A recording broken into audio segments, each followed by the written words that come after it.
everyone. I'm Jennifer Frazier, a scientist at the Exploratorium. Thank you for joining me for today's COVID conversation, our series where your questions inform our interviews with the local doctors and scientists working on COVID-19. Today, I'm excited to welcome back Dr. George Rutherford. Dr. Rutherford leads the Division of Infectious Disease and Global Epidemiology at the University of California at San Francisco. He's been a leader in service in public health, serving as both the California State Epidemiologist and an advisor to the World Health Organization. Not surprisingly, he's also been at the forefront of the public health response to COVID-19, leading efforts in contact tracing, advising local governments, and doing public outreach, like this program. Thank you so much for being here today, George. Welcome back. No, it's a real pleasure. I'm delighted.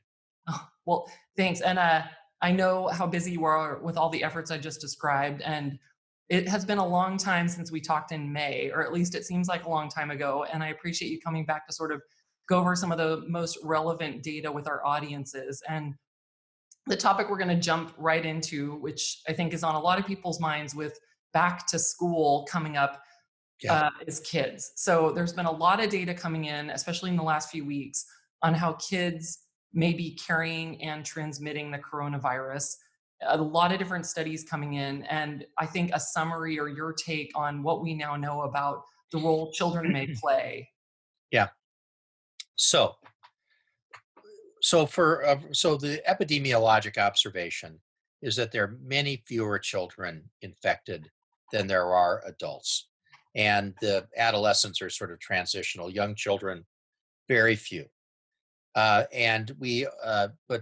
that's the fact we're dealing with. We also, as hard as we look, haven't found an elementary school outbreak. Middle school, yes. High school, lots.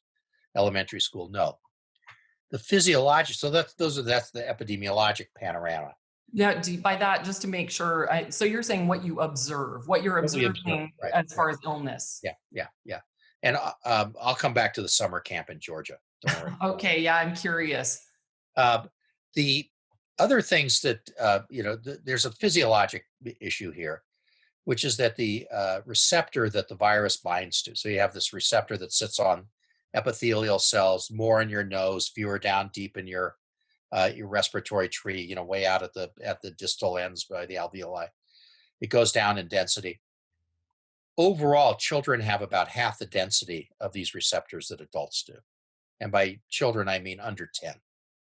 So those are careful studies that were done in New York, all the way from fetuses to the elderly. And we know that there are these various cut points that this receptor becomes more common. And by the time you're 18 or so, you have adult levels. Okay. So so that's the observation. And if you have fewer receptors, it means you're going to have fewer cells infected. You're going to make less, and because you have fewer cells infected, you're going to make less virus, or presumably. That was kind of the physiologic reasoning that we could bring to why there haven't been any elementary school outbreaks. A couple of other things is that in China, they did a bunch of household studies that are being replicated here in the United States and in Western Europe. And what they observed was that it was very rare for a household cluster of disease. And this is when everybody's pretty much in lockdown. It was very rare for a household cluster of disease to be caused by a child first, right? So the first case in was rarely a child. And so that was, the kids got infected. They didn't seem to be transmitting as readily. Okay, so that's another factoid.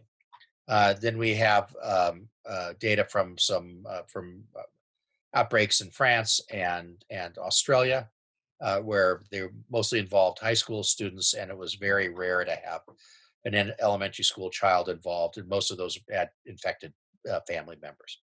Okay, so that's the observational database going forward. So in the last 2 weeks, there have been 2 studies that have come out that are somewhat contrary to that.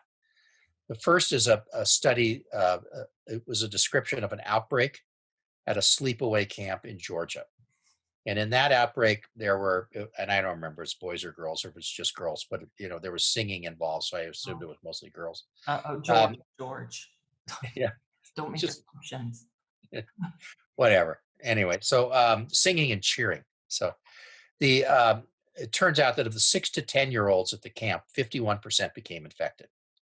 Now, that's a lot, right? And it's same kind of levels as the older kids and as the counselors. And this was brought in from the outside by a counselor pretty clearly. Um, the the parts of it that were I think that make this a somewhat unique circumstance was that basically everything was done wrong. There was the kids didn't wear masks. They all slept in these big sort of cabins, kind of these big barrack style things. There wasn't social distancing, and a lot of their activities included singing and chanting or cheering, not chanting, cheering. And so those are sort of perfect. Oh, and they closed all the doors and windows at night in the cabins, so there was no cross ventilation. The kids were in tight. Nobody had masks on, and they did this really high risk activity of singing. So that's so I at least view that as saying there's nothing particularly, the children aren't immune, unlike some political leaders have said. It's not that they're not immune, it's just that they're less likely to get infected.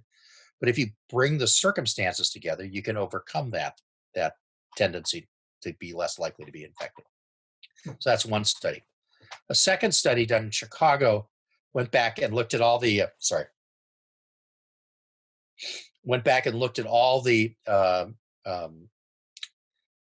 polymerase chain reaction tests, the nasal swabs So that were done. the genomic. Sorry? Just, I mean, so in case people don't know what the PCR test, just that's a way to look whether there's virus present or not. Yeah, it's a way to see if there's viral RNA present. You don't have to have an intact virus to have a viable intact virus to have a positive PCR test. And PCR stands for polymerase chain reaction. They basically take the little pieces of RNA, if they're there, and they make more and more and more and more copies. So you have to put it through a machine, and each time it goes through the machine, that's called a cycle. And so it's like golf. If you have a really low cycle time, that means you reach the threshold for detection faster. That means you had a lot of virus to start with. And if you have a very high cycle time, it means you had very little virus to start with, or very little viral RNA. So they looked at cycle times from all these people by age group, right? And cycle times, there's a nomogram to move from cycle times to viral loads. Viral loads refers to the concentration of virus that you're measuring, right? And so these would be nasal swabs. So these would be concentration of virus in nasopharynx. Nasopharynx, by the way, is here, right? So that's where the swab is. Yeah. No, not that far back. That's the brain. That's the brain stem. Ow. It's more like here. It's more like here, right? You not do well in neurosurgery. So they did this correlation, and what their findings was that young children had higher viral loads, significantly higher viral loads than older people, kind of completely the opposite of what you would expect. Now, it turns out as we start to pick at this, there's a study from Germany that says essentially the opposite. And so this has become a fact to be filed away. And this is one of these things where, and this was a journal that doesn't publish a lot of detailed methods. Could there be something glitchy about the methods that led them to this conclusion? There's another study that, as I said, that has basically the opposite findings. So it needs to be repeated by other laboratories, other people put their data in. I know that the Chan Zuckerberg Biohub is looking at all their data, trying to see if they replicate, if they find similar findings. Part of it is this nomogram of going from cycle times to viral loads. Is that exactly the same depending on what kind of machine you use? It's all very kind of sort of down at that technical level. But that's the second study, right? And that's what everybody's walking around saying, is that children have much higher viral loads than adults. Maybe not. Sort of. For whatever reason, we still don't see a lot of transmission in children. Okay, so why? I kind of like the fewer receptors explanation. I think that makes sense. There's a whole school of thought that says we don't see transmission from children to adults because they're short. right? And they're not, and when they sneeze and cough, it kind of hits you, like, on Mm. in the thighs or, or abdomen or something. Sort of the munchkin defense. But it's not a, it's not a, that's one of the things people throw around. So you get into all this kind of crazy theorizing. I suspect there's something physiologic to it, and I suspect these fewer receptors may actually get down to it.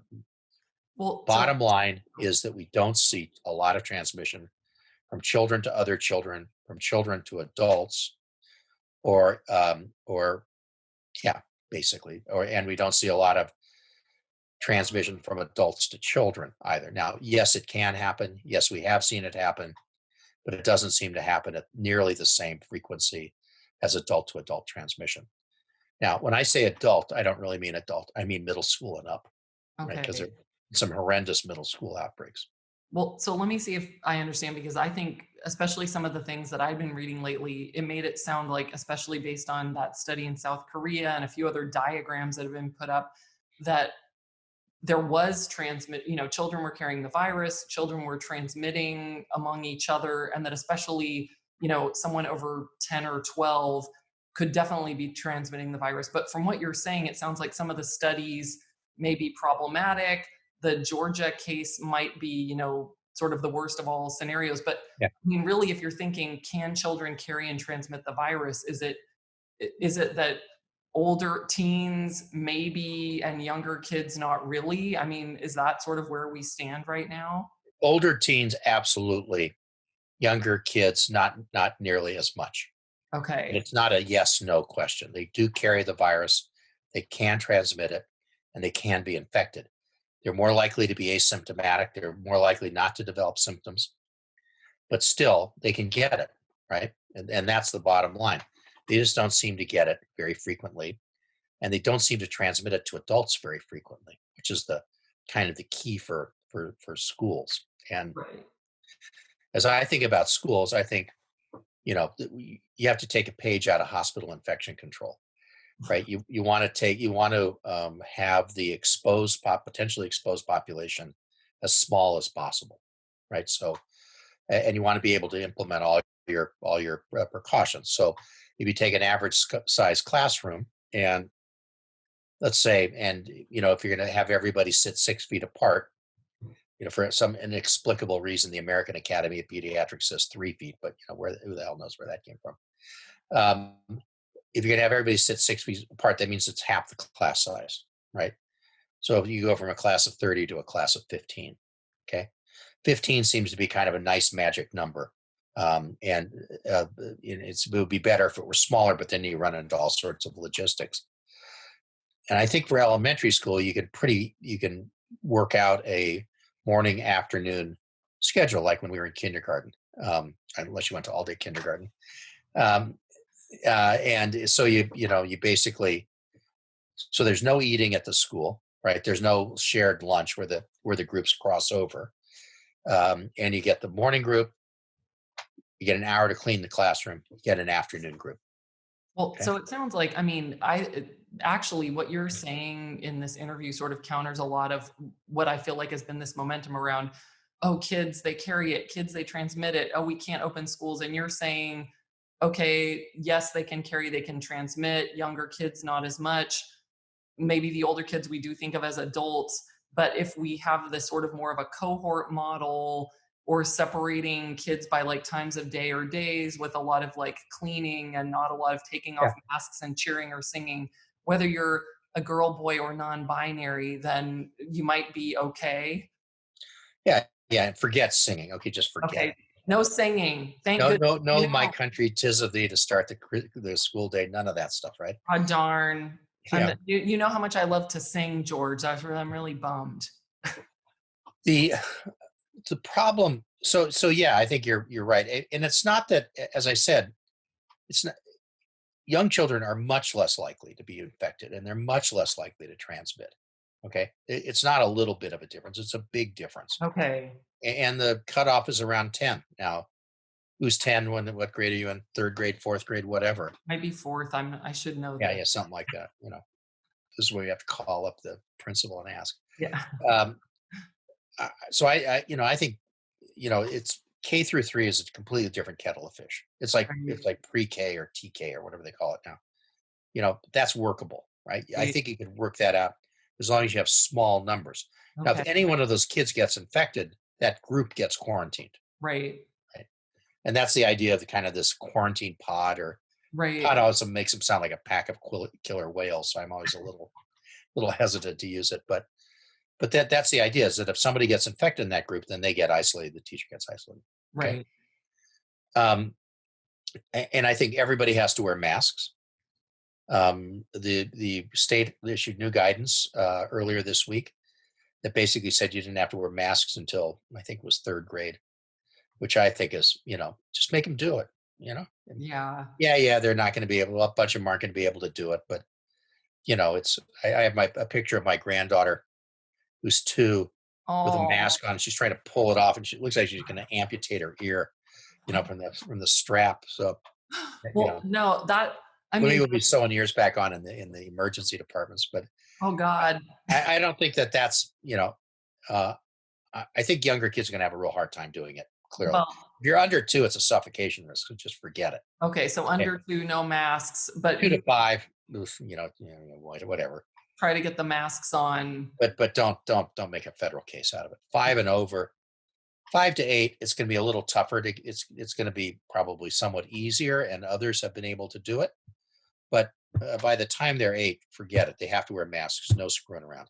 Right. Well, and Yeah. that kind of gets at, I think, another big piece of the story this summer is, there have been a lot of studies coming in about airborne transmission. And by that, we mean that the virus may be traveling a lot more through the air Yeah. than we may have thought in May. Can you describe some of the studies about airborne transmission and Sure. how virus? So I think it's so the big rubric here, just to get some of the vocabulary straight. The big Yeah. rubric here is respiratory transmission. That you exhale something and someone gets infected by what you've exhaled. Okay. So there are 3 types of that. One is so-called droplet transmission, which is the predominant mode of this, which are the respiratory. Think of being outside in the winter, or in August in San Francisco, and you can see your breath, right? Yeah. Those are respiratory droplets. Okay. You get them when you breathe, when you talk, when you sing big time. Oh, no When you get, singing. yeah, when you do medical procedures and stuff, that's all, right. So, so that's respiratory. So droplets are larger particles, sort of on the, somewhere between 5 and 10 microns in diameter. And they go out, and gravity will make them fall. Okay. So Right. that's why we say 6 feet. That's the magic of 6 feet. Is Okay. avoiding droplets is the Yeah. magic of 6 feet. Okay, got Right. it. Avoiding inhaling droplets is the magic of 6 feet. Okay. Okay. Right. You can't see these things. Right. Yeah, yeah. Um, the Then the second form is so-called fomite transmission. FOMITE. Fomite transmission refers to the droplets falling on a surface, and you going along and wiping your fingers through it, and then rubbing your eyes. Or I had a picture of this guy who did like this, inoculated three respiratory epithelial surfaces simultaneously, bilaterally, Oh, eyes, nose, and mouth. so don't do that song right now? Yeah. No, no. No singing and no hand gesture songs? It's I'm trying. I know it in French. Tete blanche nuit. Yeah. I can't Okay. remember, but I won't do it I while can't it's remember it in English. happening. Head, shoulders, knees, and toes. Oh, yeah, we could do that after this. Yeah. Feet, knees, and feet. Anyway, so that's the yeah. So that's what fomite transmission is. That turns out probably not to be very important, if at all.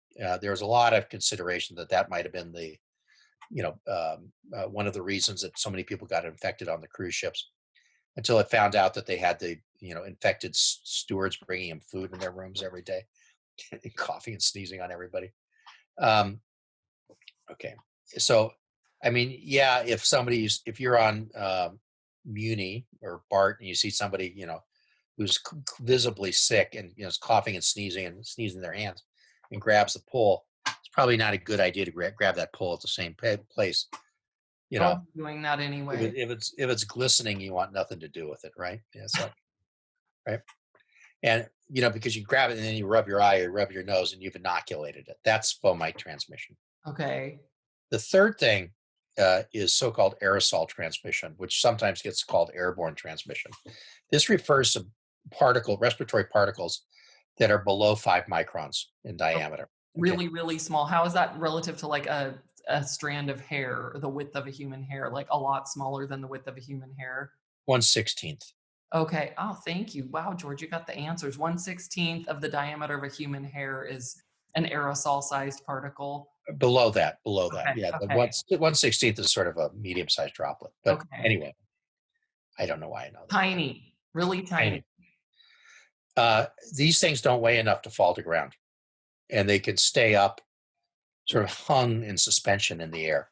This is important for measles. This is predominantly how measles is transmitted. Oh, Okay, so whoa. measles has a very, very high attack rate, and there's a concept in epidemiology called the basic reproductive number, Right. sometimes called the effective reproductive number, which is if you're infected, it's how many people you're going to infect, and it's a function of how many people you come in contact with, how infectious you are, and for how long you're infectious. So if you're only infectious for a short period of time, you're going to infect fewer people than if you're infectious for a longer period of time. If you have very high viral titers, right? If you have lots of virus in your nose, you're going to infect more people than if you have a little bit of virus in your nose, right? So that's the idea. For measles, the basic reproductive number, called by the British R naught, which Not. R naught, which we try and say R sub zero, but everybody says R naught and doesn't know what the naught means. But it's the basic reproductive number. For measles, it's like 15 or 16. Okay. For this disease in Wuhan, it was about 3.5. Okay. Okay. So that should tell you something, that aerosol transmission is much less likely because you should have a very high R naught if you have aerosol transmission. Okay. Okay. That's not to say it doesn't occur. It clearly occurs when you're doing procedures in an intensive care unit where you've passed something down below the levels of the vocal cords, which is what divides the upper respiratory tract from the lower respiratory tract. If you get down in the lower respiratory tract where there are not a lot of respiratory droplets being formed, they're formed mostly in the upper tract, you can create aerosols, right? And so we talk about aerosol generating procedures. So now love to say RGPs. It sounds like, those, like those hand grenades, right? Our rocket propelled grenades, same thing. So AGPs, aerosol generating procedures. Okay. Those are, there's a bunch of them, but they only really go on in intensive care units and operating rooms and in emergency departments. Okay. Clearly, in those circumstances, that's a risk of aerosol transmission. People wear these kinds of space helmets, Right. cut down on risk of that, blah, blah. Okay. In real life, aerosol transmissions are pretty uncommon. Okay. Oh, There have been, there may have been one outbreak in a restaurant in China. The singing, there was an outbreak in a choir in Washington State right.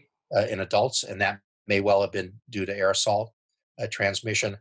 There is some, I think you have to give some new consideration to some of the newer ventilation standards that are coming out, which talk about filtering air if you're going to recirculate it.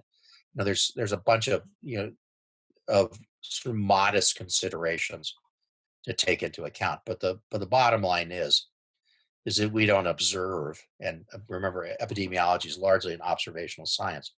We don't observe a lot of things that we could ascribe clearly to aerosol transmission. Now, what's the point of schools? Okay, open the windows, right? Open the windows. Keep social distance, right? Probably don't recirculate the air, and wear masks. And if I were, the teachers may decide that they want to wear face shields as well, which are these kind of clear plastic things that come down. And that's really, as I said, as well. So you have to wear a mask, okay? Period, over and out. The face shield protects your eyes, okay? Right. If you wear glasses, face shields are probably redundant. Oh, because it's there, a surface, the eyes, it's Yeah, like you're trying to your protect nose this and your mouth. epithelial surface of the eyes, the conjunctiva. Right. Well, yeah, I think I mentioned to my own teenagers that maybe their eyes were a source that possibly they could get infected through their eyes, and maybe we should wear goggles, and that didn't seem to go over very well. The ski goggles coming into school, I can see those. Yeah. No, but I mean, but you're again, maybe in some ways that you're painting things not as when I kept reading these studies about aerosol transmission, and there's a diagram for those who've seen it of a study in a restaurant in Wuhan where people at a adjacent table, more people got infected than the table Yeah. where the person who was infected was. And I think it has triggered a lot of people being really, really With the afraid air conditioner of behind him blowing across. so, I mean, it sounds like mainly it's droplet transmission, not as No. much of these small aerosols from what we know now.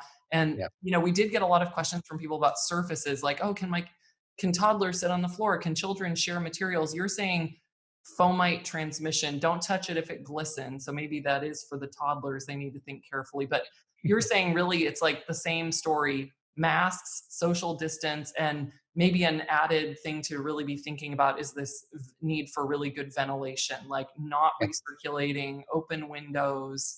And I saw that the World Health Organization even put up a lot of guidelines for people on, don't use a fan in a closed space, and, even nuances about what to do. So are you mainly still just keep the windows open if you can and Well, don't? I mean, it depends on where you are. If everybody's going to get malaria, if you don't have screens on the windows, no, it's probably not a great idea. But you put some screens on the windows. Right. Most of these classrooms in developing countries don't have screens on. In fact, that was the big intervention thing in Puerto Rico for Zika virus, was put screens on the Oh. school windows.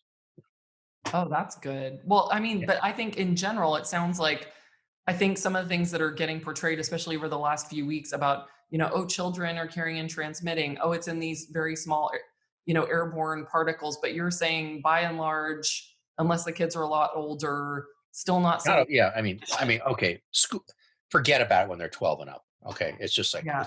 it's going to be a mess. Okay, They're like adults, basically. Think of them they're like they're like poorly behaved adults. They're like adults in Orange County, right? They're poorly behaved. Um, I have a great picture of Sunday on the boardwalk at Huntington Beach, and this crowds walking down. It's like 2 Sundays ago. A crowd of maybe 60 people, 3 masks, uh-oh. right? 3 masks, right? And a whole bunch of Raiders gear too. So that bespeaks All right. Well, whatever. no, I mean, but it doesn't sound like it sounds like we kind of keep following the same advice we were. And it sounds like you even don't seem, I know a lot of schools in the Bay Area are not planning on opening until mid-October, which kind of gets to the next question, which is, Right. you know, what we've got more data, right, about transmission. We've just got more data from the summer and all the different outbreaks that have happened. And for those of us who are like science, we use data to make our models to make predictions. Are there any better, do we have any idea what is going to happen this fall based on all these new studies? Um, no, I mean, anybody, you see a model that goes out past 6 weeks, they go like this, right? They have huge confidence intervals. Models are meant to play out scenarios. They're not meant to predict the future. There's something now called near casting, which I like. It's really going out 2 to 4 weeks, which I think is pretty accurate. We use it a lot for um, trying to estimate hospital bed needs, Oh, which is okay. one of the big things that you have to estimate. You have to bring online another ward at a hospital that's been Okay. mothballed. Um, so near casting is a real thing. It's pretty straightforward. The state has a lot of has put up a lot of state of California has put up a lot of projections that I think are really quite good. Well, what They give are you kind of they? a whole big range of them, and then they have the so-called ensemble projection, which is everything together, right? And I think it's a little bit more sophisticated than that, than just taking all 10 and dividing them by 10. But it gives you kind of a rough idea of where things are going. But I can tell you here in San Francisco, the focus is on near casting. really looking out 2 to 3, 4 weeks. And once you get out too far, that you get too much spread, and it becomes, you know, I think, Well, very difficult to interpret. so I And mean, people who aren't used to interpreting it just view it as gospel truth. but that's what, so what is, I mean, so you're basically saying anything past 2 to 4 weeks is not very predictive, but what are we even thinking 4 weeks out, especially if the schools are staying closed? I think that what we're seeing, so this basic reproductive number is falling across the state. California's basic reproductive number this morning was 0.97. You want it to be below 1, because that means if it's below 1, it's eventually going to extinguish. Okay, because you're not going to be able to transmit it to enough people to maintain the kind of current epidemic dynamics. San Francisco's was 1.08 or something like that. And you don't want it to be 1.3, 1.25. You want it to be as close to 1 as possible. San Francisco's not quite there yet, and some of the other counties maybe a little farther off. Marin finally got down to 0.77, so that's good. But the Southern California counties are all under 1 Oh, now, which is, I think, quite, okay. or 1 or less, which I think is quite remarkable, given how much transmission that they've had, and how big their outbreaks have been. Well, and the Anyway, I think that you know it's a very dynamic process. If we knew what parameters to put in, what the variables are to add, what the values are of the variables 2 weeks from now, we could put it in and would predict it every time. But we have to guess where those are going to be, and a right. lot of it is kind of where the reproductive number is going, and what behavior is. I mean, if people really start wearing masks, that changes everything around, right? Right. So basically, we can't predict much about the fall. And I mean, the only last sort of like, question around that is there was this prediction that maybe there's some sort of confluence with the flu and that may be really challenging for the Yeah, public health system. So, I mean, yeah. what is it with flu, fall, and COVID? Well, flu goes with fall, right? Um, so influenza A, there's 3 types of influenza. We worry about A and B. Influenza A is a disease that is basically around is circulating year round. In our summer, it tends to be in the southern hemisphere. In our winter, it tends to be in the northern hemisphere. Now, that's not an absolute, but those are 95% right. Um, what we can say is that the influenza season starts in around the 1st of October.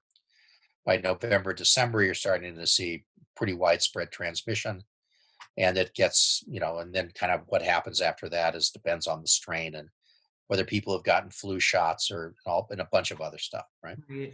And typically, even if there's widespread transmission, by the time school gets out and all the kids go outdoors as opposed to indoors, then the transmission largely stops. Now, there are outbreaks in nursing homes and things like that.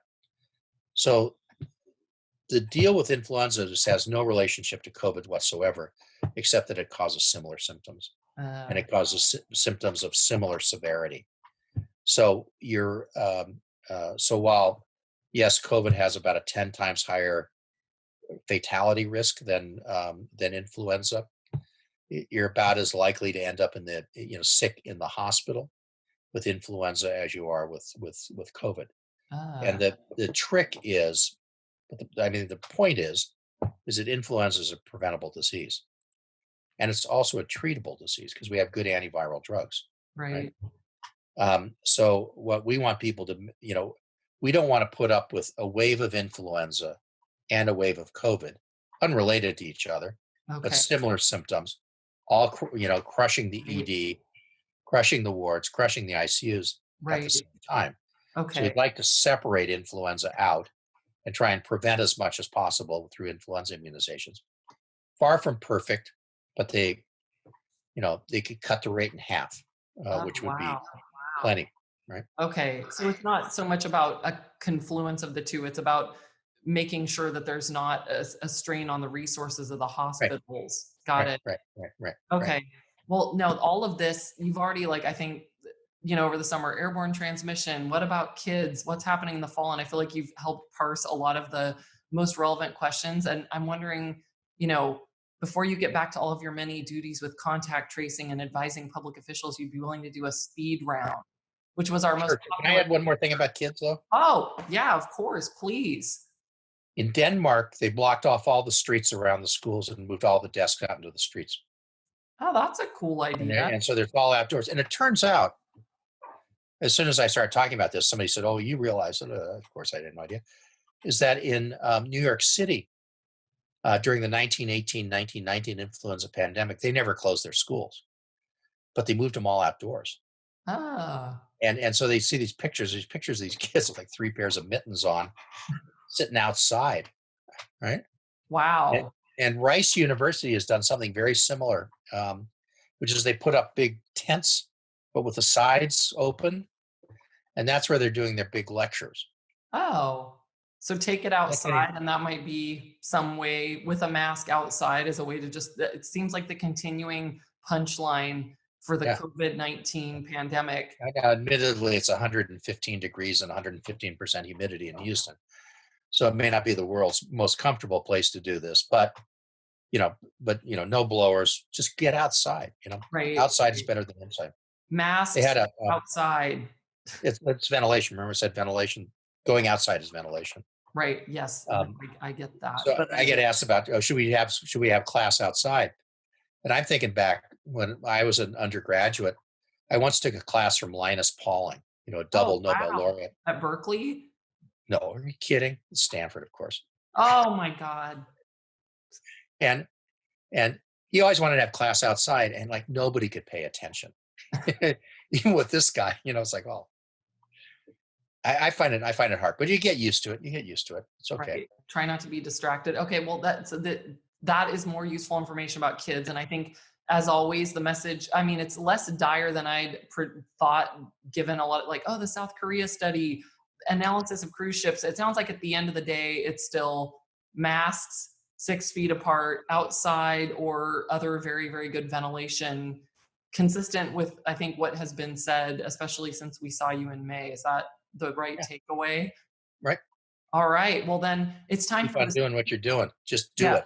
do it. Yeah, wear the mask. Well, I think that one of the most popular things we did last time, of course, was us proposing some. This was inspired by the UCSF grand rounds, but that speed round where we could put up some, well, not literally put up like photos because Yeah, yeah, yeah. but a few. Act of Magnificent on Johnny Carson. You're Yeah. too young to remember that. Oh yeah, no. My parents used to let me stay up to watch Johnny Carson. That also may be dating me a bit, as I think it's been a while since that was on. But I think some real world scenarios, and then getting an idea of what would George do, so that as we go through our lives, we can like be channeling your epidemiologic wisdom. Does that sound Right. Yeah, okay? yeah, Uh, yeah. Sure. so this is one I see a lot of, especially caregivers and parents encountering contact sports, soccer, football, basketball. So there are still practices, there's tournaments. I mean, should individuals or children be doing contact sports right now? I think it's probably I think that's probably a no. It's way complicated, and would involve a lot of testing. The reason the NBA can pull it off is they test everybody all the time. Um, it remains to be seen whether football can pull it off. Baseball has not pulled it off very successfully. Major League Soccer's done a pretty good job, but they again test a lot. Right. And I think for this level, we don't have that kind of testing capacity to do that. No, that's actually really helpful because, to be honest, I think even in the Bay Area where people I think are being more adherent, there are a lot of teams starting up practices. And I think especially with kids, when we're hearing all these mixed things about kids. So you're saying unless there's a lot of testing and you can be But sure, I mean, I think for soccer, it's probably pretty. You could probably work it out for soccer, right? with wearing masks and things like that. But it's You got it. So that you still have to be, so the contact sports, especially where you can't be sure that there's a lot of separation, masks are critical. And if the kids aren't masked, especially if they're 10 and up, then it's probably not a great idea. Yeah, you might have to let it go for 1 year, I'm afraid. Okay. No, no, no. I mean, that's actually incredibly useful because I think a lot of teams are not. And so that's good to know. And I think another like sort of kid lightning round question is around these learning pods, which I think families of certain demographics are sort of forming their own mini schools of, 4 to 7 children. What do you think of this from a public health perspective, or any guidance on whether you'd have a child in a learning pod? I think, well, there are a million other reasons here about socialization and academic achievement and things like that. The pod, the smaller, the better, right? Six seems to be kind of a number that people bandy around. If you have a twin, okay, okay, okay, you go to seven. But I think it's obviously haves and haves not stuff, which is always Yeah. problematic. Yeah. Um, That is but the in terms of disease control, as long as you keep the pod size small, as long as you keep them socially distant, and as long as you keep masks on them, as long as you do it outside, I think from a disease control standpoint, I don't have a lot of problem with it. Right. No, I mean, you're flagging something that's not the purview of this show. Obviously, the equity issues of learning pods and who's getting the socialization or not is a Yeah, whole other topic. But I get what you're saying. Public health wise, if it's outside, the group, they're masked and apart, it's probably okay. So yeah. then, not necessarily for Just, kids. just, I keep saying outside. I don't want them to get skin cancer either. So wear sunscreen, okay? Okay, yes, Hat or something. sunscreen, goggles, mask. No, I'm just kidding. My kids are gonna love me. Actually, they're not in pods, but yeah, so they can stay in the house and learn with me. They just love it. But okay, this is a not necessarily child specific question, but root health care, right? Like things that people have been putting off: Don't immunization, do it. Don't do it. dentist. Go, go, go, go, go. Okay, go Don't to put the it off. That's a dentist. bad idea. Bad idea. Get your mammogram, get your like dental care. Like don't wait until COVID is over. Yeah, Okay. very bad idea. The risk of having a treatable breast tumor detected, that would have killed you otherwise, is about 100 times higher than the risk of getting COVID going to get do the procedure. Okay, that's actually, well, that's good because I've basically been haranguing my parents, "Don't go anywhere. You can't go to Well, the okay, if dentist." they're like really old, okay, but Well, no, I mean, they're not really, really old, but yeah, sorry, mom, if I'm don't put stuff off. okay, You so know, the number of myocardial infarctions seen in emergency rooms dropped. The number of children seen with diabetic ketoacidosis, we were known diabetics, dropped, and it's because people didn't go in. And there are all sorts of consequences of that. Prolonging diagnosis and not moving to definitive therapy is a bad idea. okay, So wow. don't confuse what's going on here. Okay. Just wear a mask and you'll be okay. Yeah, in most hospitals, I think, it seems like they're really taking incredible precautions to Yeah. make sure that when you do come in, they want you to come get your routine medical care, and they're taking really Yeah. good precautions to make sure you're safe. Or your emergent medical care too. Emergent, what does that mean? You'd be going to emergency Oh, oh, departments oh, if I thought there's you meant like emergent, like the beginning. Oh, you mean like emergency care. Okay, yes. Well, I less broke than. my arm earlier this summer, so I had a great time in the emergency room until I saw the spacesuit and I left against the doctor's orders. But that's a story for another. With your arm like this. Yeah, they did the X-ray and then I saw them putting the spacesuits on and I went running out. I think I'm a fugitive or something. They just didn't want to inhale plaster and fiberglass. That's all. Okay, last one for the speed round because we're talking about all these like frankly what sound like responsibilities like teaching children and learning pods and going to the dentist.